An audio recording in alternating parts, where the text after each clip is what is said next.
মুসলমান ঘরের ছেলে মেয়েরা, তরুণেরা, বাপেরা, নওজওয়ানেরা, এই দুনিয়া আমাকে আপনাকে ধ্বংসের দিকে নিয়ে যেতে চাইছে। এই দুনিয়ায় দুটো দল রয়েছে, একটা রহমানের দল, একটা ইবলিস শয়তানের দল। ইবলিস শয়তানের দলের লোকেরা সর্বসময় চায় রহমানের দলের লোককে আল্লাহ থেকে, রাসূল থেকে সরিয়ে ইবলিসের দলে নিয়ে যাবার চেষ্টা করবে। আপনাদেরকে বলে দিয়ে যায়, যাই কাজ করবেন কিনা একবার মনে রাখতে হবে, এই কাজ করলে আল্লাহ বা নারাজ হবে নাকি, বেজার হবে নাকি। যদি আল্লাহ ও রাসূল নারাজ হয়ে যায়, ওই কাজ আমাকে আপনাকে করলে হবে না। কারণ এই জিন্দেগিটা আল্লাহ দিয়েছে, তোমাকে আমাকে দুটো চোখ আল্লাহ দিয়েছে, তোমাকে আমাকে দুটো কান আল্লাহ দিয়েছে, তোমাকে আমাকে দুটো পা আল্লাহ দিয়েছে, তোমাকে আমাকে আশরাফুল মাখলুকাত আল্লাহ পাক বানিয়েছে। যদি জীব জন্তু আল্লাহ বানাতো, এই দুনিয়া তোমাকে আমাকে অবহেলা করত, এই দুনিয়া তোমাকে আমাকে খাটাতো, এই দুনিয়া তোমাকে আমাকে মারতো, এই দুনিয়া তোমাকে আমাকে জুলুম করত। এ যুবকেরা, তরুণেরা, আল্লাহ তোমাকে আমাকে আশরাফুল মাখলুকাত করেছে। এই তোমার আমার বাবা দরকার, আল্লাহ বা নারাজ হয়ে যাবে এমন কাজ করব না, নবী পাক নারাজ হয়ে যাবে এমন কাজ করব না। তারপরে কখনো যদি হয়েও যায়, সঙ্গে সঙ্গে তওবা করো, তওবা করো।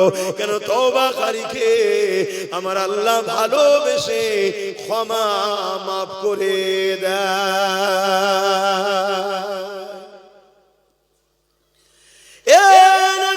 তরুণেরা, আমাকে আপনাকে তো ভাবা দরকার, আমার আপনার জন্য মডেল হলো রাসূলুল্লাহ। মা আতাকুমুর রাসূল ফাখুযুহু ওয়া মা নাহাকুম আনহু ফান্তাহু।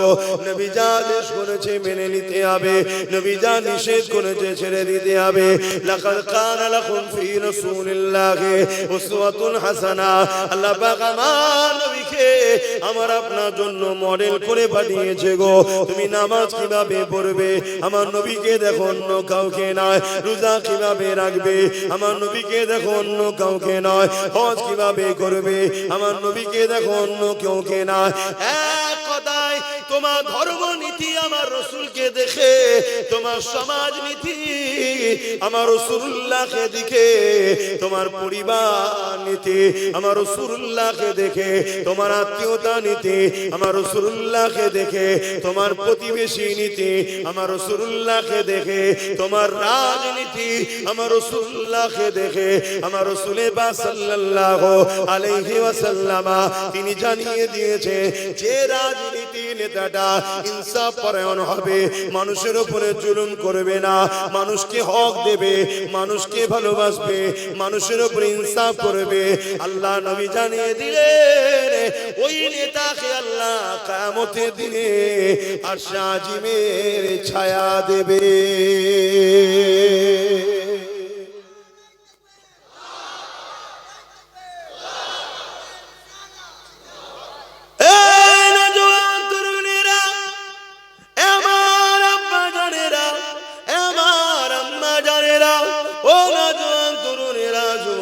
বাপেরা মন দিয়ে শোনো, এই দুদিনের দুনিয়ার ময়দানে জোরে আল্লাহকে ভুলে যেও না, রাসূলকে ভুলে যেও না।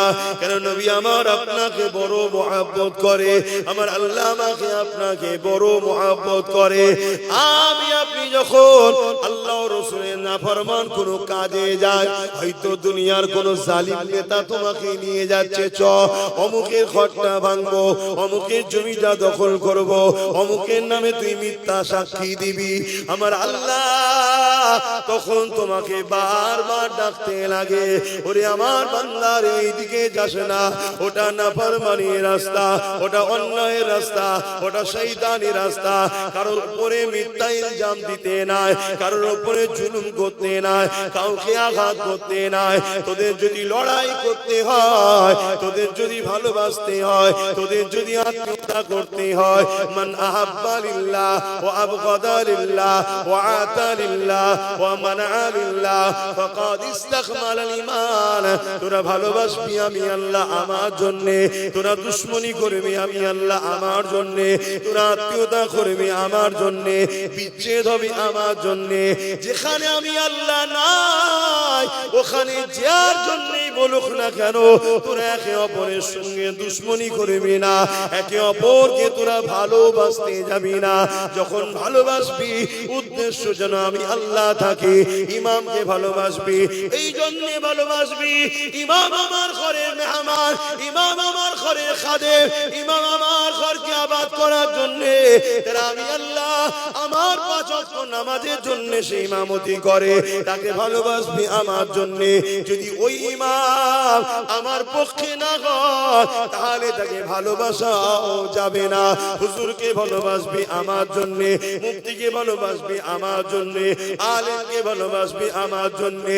কিন্তু ওই হুজুর ওই মুফতি মাওলানা যদি আমার পক্ষে না হয়, দুনিয়ার স্বার্থবাদ যদি হয়ে যায়, তাদেরকেও ভালোবাসা যাবে না। শুনছেন তো নাকি?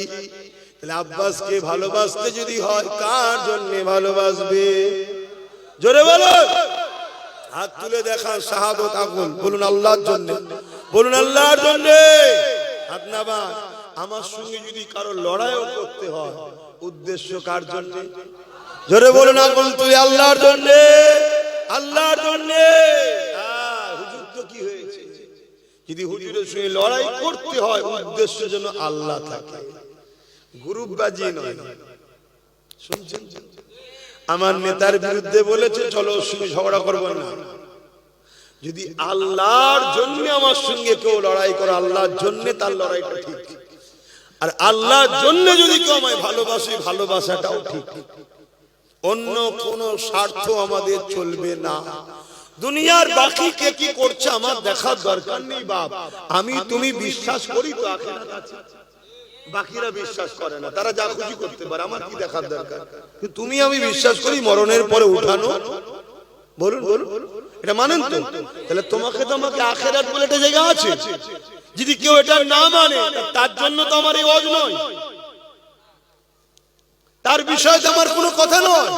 তুমি মানো জান্নাত আছে, জাহান্নাম আছে, মানো তো না? তুমি মানো আল্লাহ বিচার করবে, তাই তো নাকি? তাহলে তোমার সাথে অন্যজনের তো টালি করলে হবে না, আর অন্যজনের মতো তোমায় তো চললে হবে না। এ আমার মা বোনেরা, অন্যজন গায়ে কাপড় না রেখেও ঘুরতে পারে, কেন? তার কাছে আখিরাত নেই, তার কাছে জাহান্নামও নেই, জান্নাতও নেই, কিন্তু তোমার কাছে আছে তো। তাহলে তুমি অন্যজনকে দেখে কেন চলছো?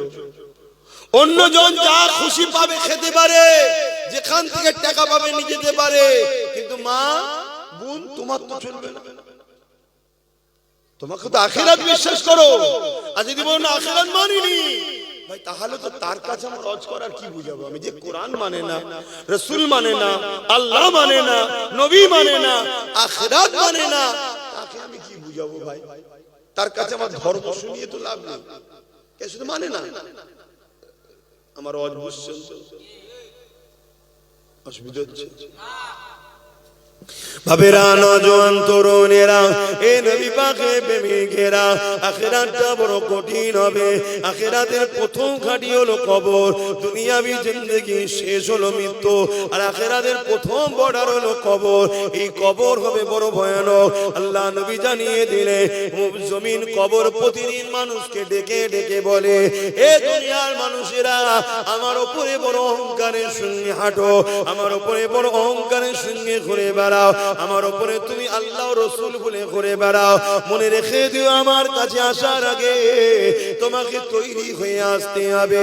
কেন? আমি কবর একা থাকার জায়গা, আমি কবর পোকামাকড়ের জায়গা, আমি কবর অন্ধকার জায়গা। কার কখন মৃত্যু হবে কেউ জানে না।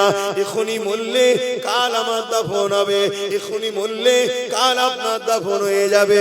ওই কবরের জমিনে আমি আপনি কি করব? এই জন্য আল্লাহ কোরআনে জানিয়ে দিলে, ওয়াল তানজুরু নাফসুম মা কদ্দামাত লিগাদ, প্রতিটা নফসের উচিত পরকাল নিয়ে বেশি বেশি চিন্তা করা। কি করে আমার কবরে ওই জাহান্নামের জাহান্নামের আগুন থেকে বাঁচবো, কি করে আমার কবরে সাপ বিচ্ছু থেকে বাঁচবো, কি করে আমার কবরে জান্নাতের বাগান হবে, এটা তো তোমাকে আমাকে চিন্তা করতে হবে। এই চিন্তা কি করে করবে? দুনিয়াদারির মধ্যে দিয়ে করবে। যদি বলেন কেমন করে? হালাল ইনকাম যদি করো, কবর জান্নাতের বাগান হবে। বাপ মাকে যদি ভালোবাসো, কবর জান্নাতের বাগান হবে। স্ত্রীকে যদি তার অধিকার দাও, কবর জান্নাতের বাগান হবে। সন্তানকে যদি স্নেহ মমতা দিয়ে লালন পালন করো, কবর জান্নাতের বাগান হবে।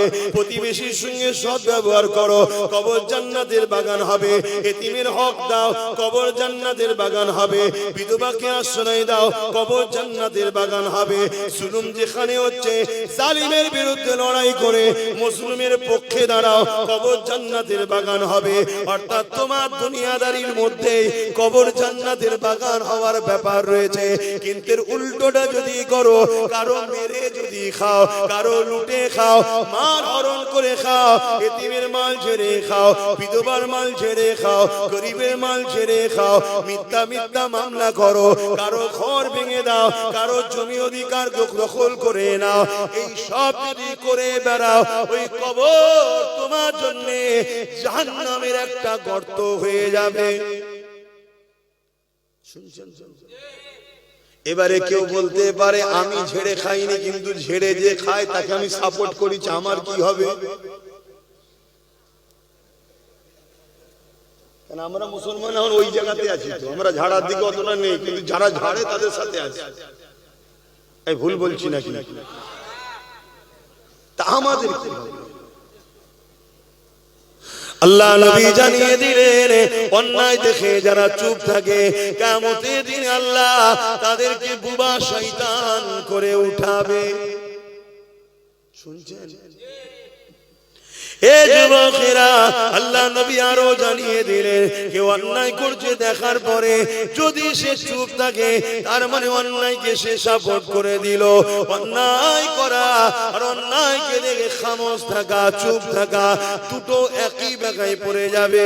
এ যুবকেরা, তরুণেরা, হযরতে লূত আলাইহিস সালামকে আল্লাহ পাক জানিয়ে দিলেন, ও হযরত নবী লূত আলাইহিস সালাম, আমি আল্লাহ ৮০,০০০ লোককে মারবো, তার মধ্যে থেকে ৪০,০০০ লোক হবে ভালো, ৪০,০০০ লোক হলো খারাপ। হযরতে নবী লূত আলাইহিস সালাম আল্লাহ পাককে বলতে লাগলেন, ও রব্বি আল্লাহ, খারাপ লোক কোন অন্যায় করেছে, নাফরমানি করেছে, জুলুম করেছে, আপনি তাদেরকে মারবেন, কিন্তু ভালো লোকগুলোকে আপনি কেন মারবেন? আমার আল্লাহ পাক জানিয়ে দিলেন, ও হযরত নবী লূত আলাইহিস সালাম, খারাপ লোকগুলো যখন খারাপ কাজ অন্যায় করে, ভালো লোকগুলো তাদেরকে বাধা কেন দেয়নি? শুনছেন?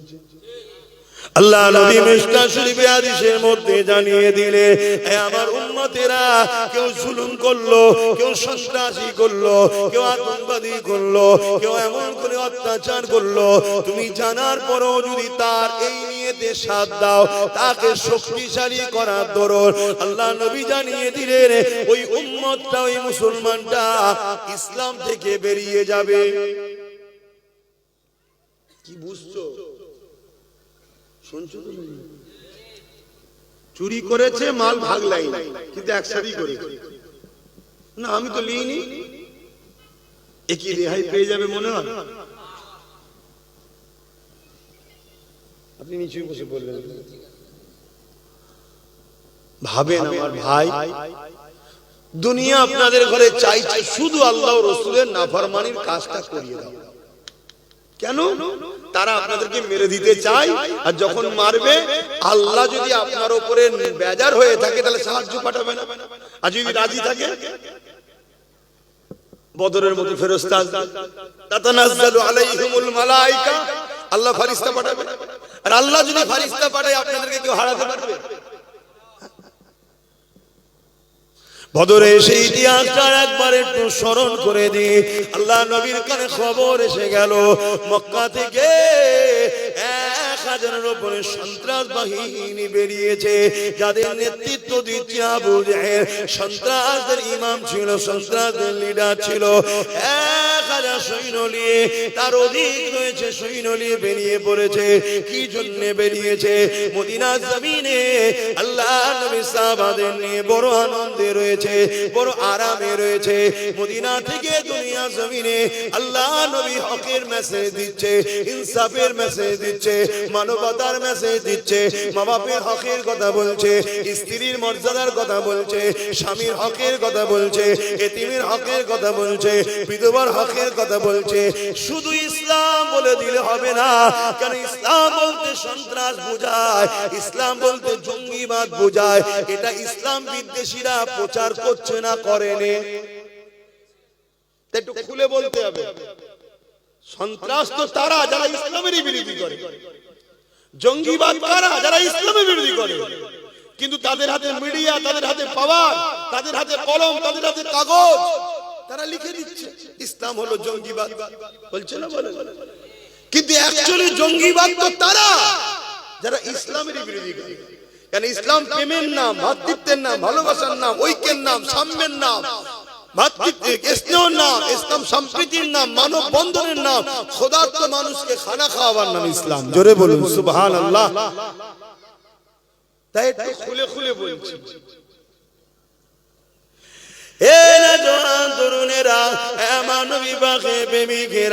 আল্লাহ নবীর কানে যখন এই খবরটা চলে গেল, আল্লাহ নবী মদিনা নবী শরীফে এসে চোখ ভরা পানি নিয়ে সাহাবাদের কাছে হাজির হলেন।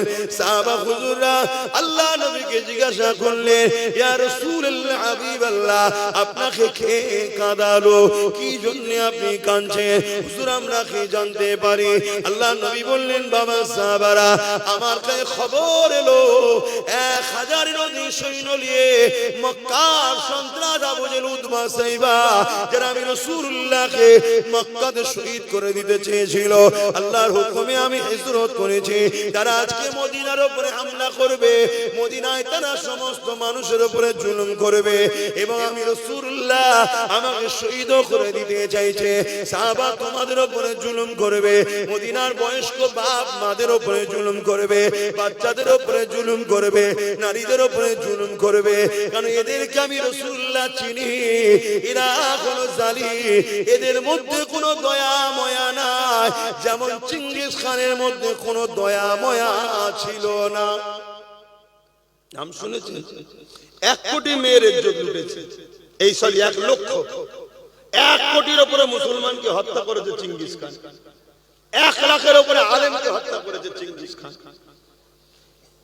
আর আমার বর্তমান যারা আলেম উলামা ভাইরা আছো,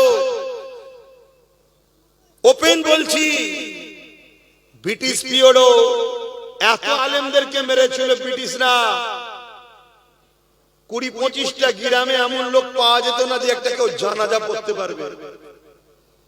এই দল ছাড়া নিজেদের মধ্যে ভাগ বাটরা হয়ে আছে, আর জালিমদের পিছনে অনেকে ঘুরছেন।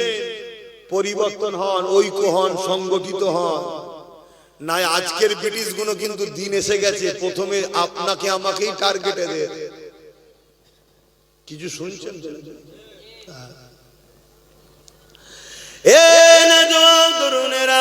আল্লাহ নবী, নবী, দয়া নবী, সাহাবা হুজুরকে বলতে লেগেছে, বাবারা, তারা বড় ভয়ঙ্কর, বড় জালিম, অত্যাচারী।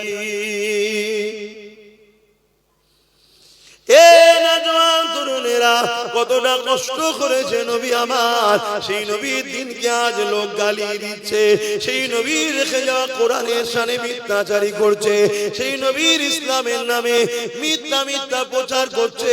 উম্মতে মুহাম্মাদি, তোমার আমার কোনো খেয়াল নাই, তোমার আমার কিছু যায় আসছে না। তুমি আমি কি করে 500 টাকা ইনকাম করব, কার কাছে গেলে 1000 টাকা পাবো, এই নিয়েই তুমি আমি ব্যস্ত। মনে রাখবে, ভিক্ষা চেয়েছে তোমাকে আমাকে জীবন কাটাতে হবে। আর তুমি যদি মনে করো আমি ইজ্জতওয়ালা হতে চাই, শানওয়ালা হতে চাই, সম্মানওয়ালা হতে চাই, দুনিয়া আখিরাতের কামিয়াবি পেতে চায় তাহলে তোমাকে আমাকে আল্লাহ যে জন্য বানিয়েছে ওই ডিউটিতে লেগে যাও। আল্লাহ কি জন্য বানিয়েছে? আল্লাহ বানিয়েছে কুনতুম খায়রা উম্মতি উখরিজাত লিন-নাস তা'মুরুনা বিল মা'রুফ ওয়া তানহাউনা আনিল মুনকার। অন্যায় করো না, অন্যায়কে মিটিয়ে দাও, ন্যায় করো, ন্যায়কে প্রতিষ্ঠিত করো। এই দুটো কাজ আল্লাহ তোমাকে আমাকে দিয়েছে। অর্থাৎ অন্যায়কে বন্ধ করো, অন্যায় করলে কেউ তাকে রুখে দাও, ন্যায় কাজ করো, সমাজকে ন্যায় প্রতিষ্ঠিত করো। নামাজ পড়া যেমন নাই, নারীদের ইজ্জত লুটা হচ্ছে, এই নারী মায়ের জাতের হয়ে লড়াই করে এই রেপকে সমাজ থেকে বন্ধ করা, এটাও হলো তোমার আমার জন্য হুকুম। কি উচিত না উচিত? রোজা রাখা যেমন হুকুম, এই সমাজের এতিম অসহায় গরিব খেতে পাচ্ছে না, তাদের খাবার ব্যবস্থা করারও হুকুম আমাদের জন্য। যাক, আমি ওই দিকে এখন যাচ্ছি না।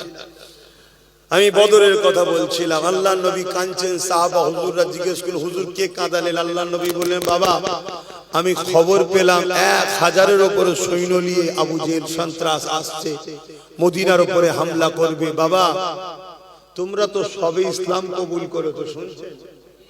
তোমরা তো সবে মুসলমান, ইসলাম কবুল করেছো, তোমরা কি আমার সাথ দেবে? আর আজকে আমরা কত বছর ধরে মুসলমান, আমার বাপ মুসলমান, তোমার আব্বা, তোমার দাদু, তোমার নানা সব তো মুসলমান নাকি? আর আমরা ইসলামের জন্য কি করছি বলো?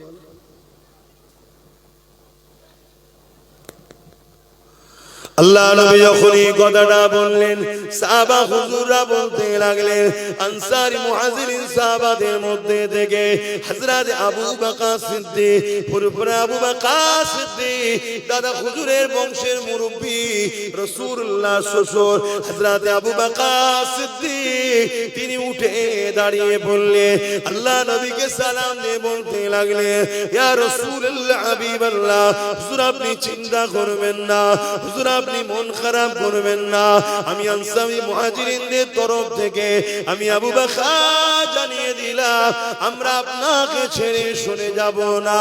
ইয়া রাসূলুল্লাহ হাবিবাল্লাহ, আমরা মুসা নবীর উম্মতের মতো নয়। মুসা নবীর উম্মতেরা মুসা নবীকে বলেছিল ফিরাউনের বিরুদ্ধে, আপনি আর আল্লাহ লড়ুন, আমরা নাই, আমরা নাই। হযরত আবু বকর সিদ্দিক বললেন, ইয়া রাসূলুল্লাহ হাবিবাল্লাহ, ওই রকম আমরা বলবো না, আমরা আপনাকে ছেড়ে যাব না।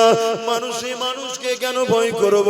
ইয়া রাসূলুল্লাহ হাবিবাল্লাহ, ইজাজতটা শুধু দিন, আমরা আমাদের জান আপনার জন্য কুরবান করে দিতে পিছপা হব না।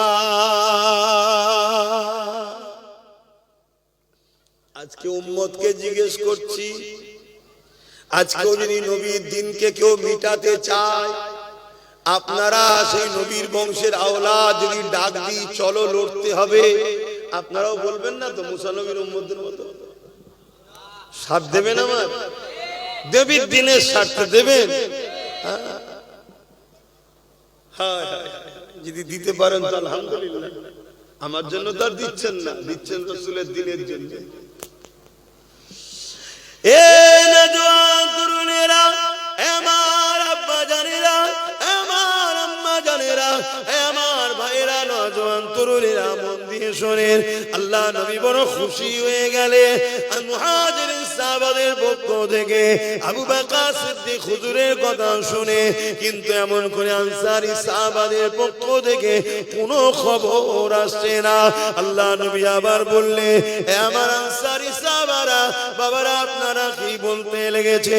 ওই সময় আনসারী সাহাবাদের মধ্যে থেকে একজন সাহাবী দাঁড়িয়ে গেলেন, দাঁড়িয়ে গিয়ে বলতে লাগলেন, ইয়া রাসূলুল্লাহ হাবিবাল্লাহ, আমরা আনসারী সাহাবাদের পক্ষ থেকে যেদিন আপনি মক্কা থেকে মদিনায় এসেছিলেন, আপনাকে পেয়ে আমরা আকাশে চাঁদ পাওয়ার থেকেও অনেক বেশি খুশি হয়েছিলাম।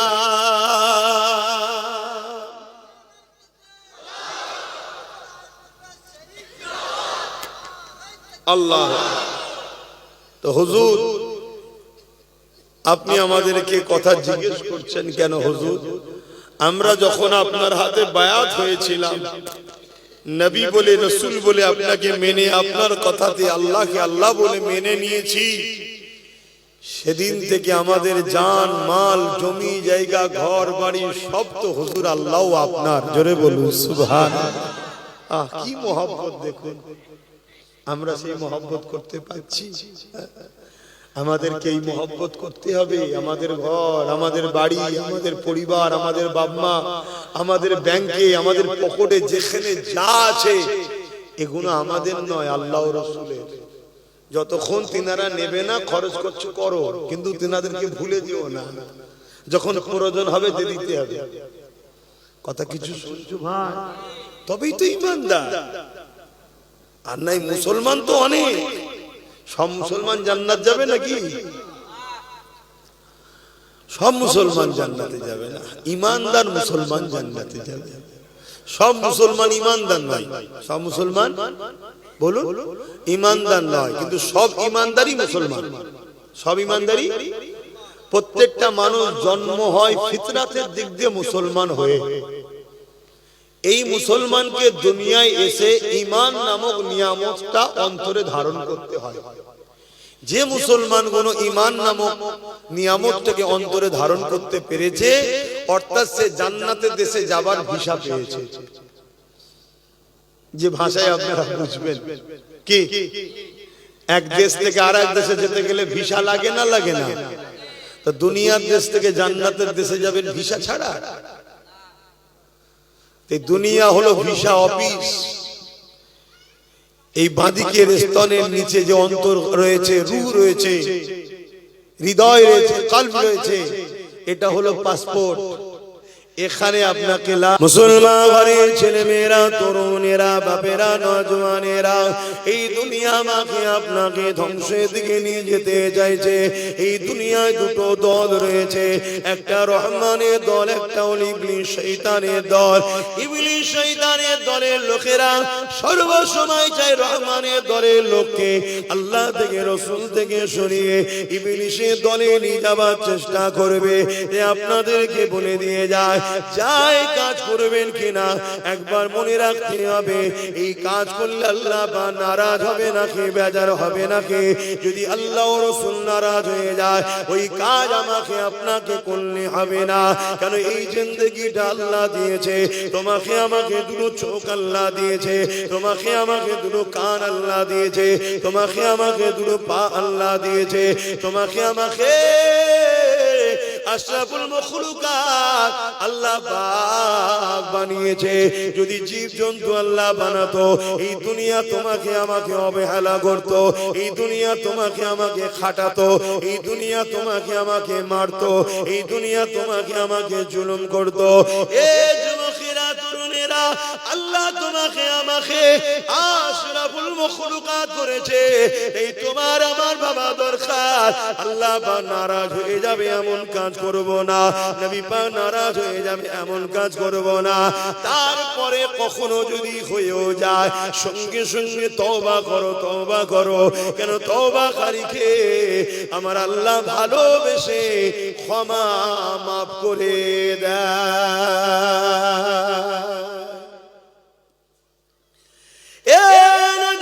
তরুণেরা, আমাকে আপনাকে তো ভাবা দরকার।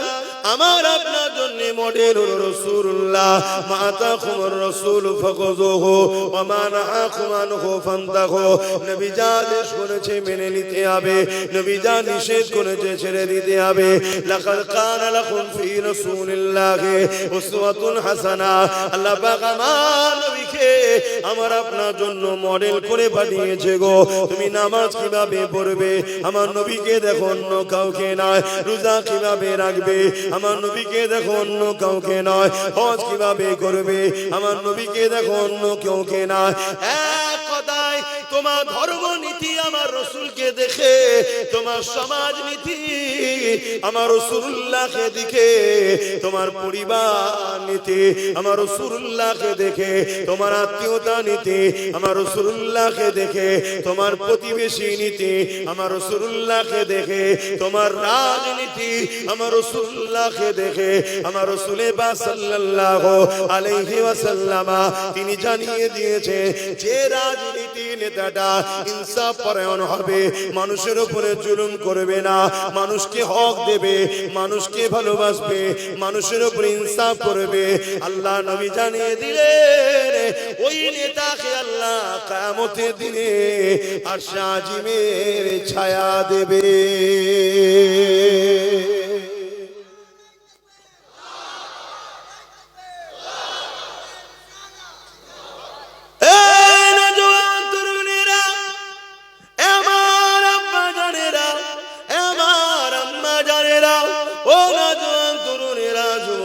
বাপেরা মন দিয়ে শোনো, এই দুদিনের দুনিয়ার ময়দানে জোরে আল্লাহকে ভুলে যেও না, রাসূলকে ভুলে যেও না।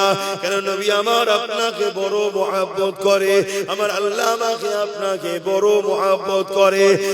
আমি আপনি যখন আল্লাহ রাসূলের নাফরমান কোনো কাজে যায়, হয়তো দুনিয়ার কোনো জালিম নেতা তোমাকে নিয়ে যাচ্ছে, চ অমুকের ঘরটা ভাঙবো, অমুকের জমিটা দখল করব, অমুকের নামে তুই মিথ্যা সাক্ষী দিবি, আমার আল্লাহ তখন তোমাকে বারবার ডাকতে লাগে, ওরে আমার বান্দার এইদিকে যাস না, ওটা নাফরমানির রাস্তা, ওটা অন্যায়ের রাস্তা, ওটা শয়তানি রাস্তা, কারোর উপরে মিথ্যা ইলজাম দিতে নাই, কারোর উপরে জুলুম করতে নাই, কাউকে আঘাত করতে নাই। তোদের যদি লড়াই করতে হয়, তোদের যদি ভালোবাসতে হয়, তোদের যদি আত্মীয়তা করতে হয়, মান আহাব্বা লিল্লাহ ওয়া আবগাদা লিল্লাহ ওয়া আতা লিল্লাহ ওয়া মানআ লিল্লাহ ফাকাদ ইসতাকমালাল ঈমান। তোরা ভালোবাসবি আমি আল্লাহ আমার জন্য, তোরা দুশমনি করবি আমি আল্লাহ আমার জন্য, তোরা আত্মীয়তা করবি আমার জন্য, বিচ্ছেদ হবে আমার জন্য। যেখানে আমি আল্লাহ নাই ওখানে যার জন্যই বলুক না কেন, তোরা একে অপরের সঙ্গে দুশমনি করবি না, একে অপরকে তোরা ভালোবাসতে যাবি না। যখন ভালোবাসবি উদ্দেশ্য যেন আমি আল্লাহ থাকি, ইমামকে ভালোবাসবি এই জন্য ভালোবাসবি, ইমাম আমার ঘরের মেহমান, ইমাম আমার ঘরের খাদেম, ইমাম আমার ঘরকে আবাদ করার জন্য আমি আল্লাহ আমার 5 ওয়াক্ত নামাজের জন্য সে ইমামতি করে, তাকে ভালোবাসবি আমার জন্য। যদি ওই ইমাম আমার পক্ষে না হয় তাহলে তাকে ভালোবাসাও যাবে না। হুজুরকে ভালোবাসবি আমার জন্য, মুফতিকে ভালোবাসবি আমার জন্য, আলেমকে ভালোবাসবি আমার জন্য। কিন্তু ওই হুজুর ওই মুফতি মাওলানা যদি আমার পক্ষে না হয়, দুনিয়ার স্বার্থবাদ যদি হয়ে যায়, তাদেরকেও ভালোবাসা যাবে না। শুনছেন তো নাকি? তাহলে আব্বাসকে ভালোবাসতে যদি হয় কার জন্য ভালোবাসবে? জোরে বলো, হাত তুলে দেখান, শাহাদত আকুল, বলুন আল্লাহর জন্য, বলুন আল্লাহর জন্য। হাত নাবা। আমার সঙ্গে যদি কারো লড়াইও করতে হয়, উদ্দেশ্য কার জন্য? জোরে বলুন আকুল তুই, আল্লাহর জন্য, আল্লাহর জন্য। হুজুর তো কি হয়েছে, যদি হুজুরের সঙ্গে লড়াই করতে হয় উদ্দেশ্য যেন আল্লাহ থাকে, গ্রুপবাজি নয়। শুনছেন? আমার নেতার বিরুদ্ধে বলেছে চলো ওর সঙ্গে ঝগড়া করবো না, যদি আল্লাহর জন্য আমার সঙ্গে কেউ লড়াই করে, আল্লাহর জন্য তার লড়াইটা ঠিক, আর আল্লাহর জন্য যদি কেউ আমায় ভালোবাসে ভালোবাসাটাও ঠিক। অন্য কোন স্বার্থ আমাদের চলবে না। দুনিয়ার বাকি কে কি করছে আমার দেখার দরকার নেই বাপ। আমি তুমি বিশ্বাস করি তো আখিরাত আছে, বাকিরা বিশ্বাস করে না, তারা যা খুশি করতে পারে, আমার কি দেখার দরকার? কিন্তু তুমি আমি বিশ্বাস করি মরণের পরে উঠানো। বলুন বলুন, এটা মানেন তো? তাহলে তোমাকে তো আমাকে আখিরাত বলে একটা জায়গা আছে, যদি কেউ এটা না মানে তার জন্য তো আমার এই ওয়াজ নয়, তার বিষয়ে তো আমার কোনো কথা নয়। তুমি মানো জান্নাত আছে, জাহান্নাম আছে, মানো তো না? তুমি মানো আল্লাহ বিচার করবে, তাই তো নাকি? তাহলে তোমার সাথে অন্যজনের তো টালি করলে হবে না, অন্যজনের মতো তোমায় তো চললে হবে না। এ আমার মা বোনেরা, অন্যজন গায়ে কাপড় না রেখেও ঘুরতে পারে, কেন? তার কাছে আখিরাত নেই, তার কাছে জাহান্নাম নেই, জান্নাতও নেই, কিন্তু তোমার কাছে আছে তো। তাহলে তুমি অন্যজনকে দেখে কেন চলছো? অন্যজন যা খুশি পাবে খেতে পারে, যেখান থেকে টাকা পাবে নিয়ে যেতে পারে, কিন্তু মা বোন তোমার তো চলবে না। তোমাকে তো আখিরাত বিশ্বাস করো, আর যদি বলো না আখিরাত মানিনি, ভাই তাহলে তো তার কাছে আমার হজ করার কি বুঝাবো? আমি যে কোরআন মানে না, রাসূল মানে না, আল্লাহ মানে না, নবী মানে না, আখিরাত মানে না, তাকে আমি কি বুঝাবো ভাই? তার কাছে আমার ধর্ম শুনিয়ে তো লাভ নেই, কে শুধু মানে না। আমার হজ বুঝছেন তো? অসুবিধা হচ্ছে? বাবেরা, নওজোয়ান তরুণেরা, এ নবী পাকের প্রেমিকেরা, আখিরাতটা বড় কঠিন হবে। আখিরাতের প্রথম ঘাঁটি হলো কবর। দুনিয়াবি জিন্দেগি শেষ হলো মৃত্যু, আর আখিরাতের প্রথম বর্ডার হলো কবর। এই কবর হবে বড় ভয়ানক। আল্লাহ নবী জানিয়ে দিলে জমিন কবর প্রতিদিন মানুষকে ডেকে ডেকে বলে, এ দুনিয়ার মানুষেরা, আমার উপরে বড় অহংকারের সঙ্গে হাঁটো, আমার উপরে বড় অহংকারের সঙ্গে ঘুরে বেড়াও, আমার উপরে তুমি আল্লাহ রাসূল বলে ঘুরে বেড়াও। মনে রেখে দিও, আমার কাছে আসার আগে তোমাকে তৈরি হয়ে আসতে হবে, কেন আমি কবর একা থাকার জায়গা, আমি কবর পোকামাকড়ের জায়গা, আমি কবর অন্ধকার জায়গা। কার কখন মৃত্যু হবে কেউ জানে না। এখনই মরলে কাল আমার দাফন হবে, এখনই মরলে কাল আপনার দাফন হয়ে যাবে। ওই কবরের জমিনে আমি আপনি কি করব? এই জন্য আল্লাহ কোরআনে জানিয়ে দিলে, ওয়াল তানজুরু নাফসুম মা কদ্দামাত লিগাদ, প্রতিটা নফসের উচিত পরকাল নিয়ে বেশি বেশি চিন্তা করা। কি করে আমার কবরে ওই জাহান্নামের আগুন থেকে বাঁচবো, কি করে আমার কবরে